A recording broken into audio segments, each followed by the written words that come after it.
Hello friends. आज मैं आपके लिए लेके आई हूँ top 20 questions on Indian polity. बहुत ही इंपॉर्टेंट क्वेश्चन है सभी कॉम्पिटिटिव एग्जाम्स के लिए। Let's start. Question first, the cabinet mission to India was headed by. ठीक है, ये क्वेश्चन आया हुआ है। तो जो रिपीटेड क्वेश्चन है कॉम्पिटिटिव एग्जाम्स के, वही मैंने यहाँ पे कवर किए हैं। तो जो इसका आंसर होगा वो होगा Lord Pethick Lawrence. Next question, the constitution of India was adopted by the. बताइए जल्दी से क्या होगा इसका आंसर। तो इसका आंसर है option C, that is constitute assembly. Next question, the constitute assembly for undivided India first met on. इसका आंसर क्या होगा। इसका आंसर होगा option B, that is 9 December 1946। Next question, when the constitute assembly for the dominion of India reassembled on 31 October 1947 its reduced membership was। तो इसका जो answer है वो है option A, that is 299। Next question, who among the following was the constitutional advisor to the Constituent Assembly of India? ठीक है, बताइए क्या होगा इसका आंसर। तो इसका आंसर है doctor B N Rao. Next question, the constitution of India was enacted by the constitute assembly setup. क्या होगा इसका आंसर, जल्दी बताइए। तो जो इसका आंसर है वो है that is under the cabinet mission plan 1946। Next question, the Constituent Assembly which framed the Constitution for Independent India was set up in। तो was set up in, कब set up हुआ था, 1946। Next question, who presided over the inaugural meeting of the Constituent Assembly of India? Option A is the correct answer, that is Sachidanand Sinha। Next question, who among the following was the chairman of the drafting committee of the Indian Constitution? The answer है that is option D, Dr. B.R. Ambedkar।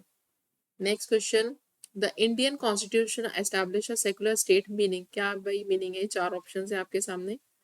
तो क्या होगा। तो जो इसका answer होगा that is question 10th। तो it is D, that is first, second and fourth. The state treats all religions equally, that is freedom of faith worship is allowed to all the people and the state makes no discrimination on the basis of religion in matters of the employment। Next question, who was the president of the Constituent Assembly? तो इसका answer है that is option B, doctor Rajendra Prasad. Next question, the demand for the constitute assembly was put forward by the International Congress in 1936 at its session held at is Lucknow। Next question, the Constituent Assembly arrived at decision on the various provision of the Constitution। Option C is the correct answer, that is by consensus। Next question, the most profound influence on the drafting of the Indian Constitution was exercised by the। तो इसका answer होगा that is Government of India at 1935।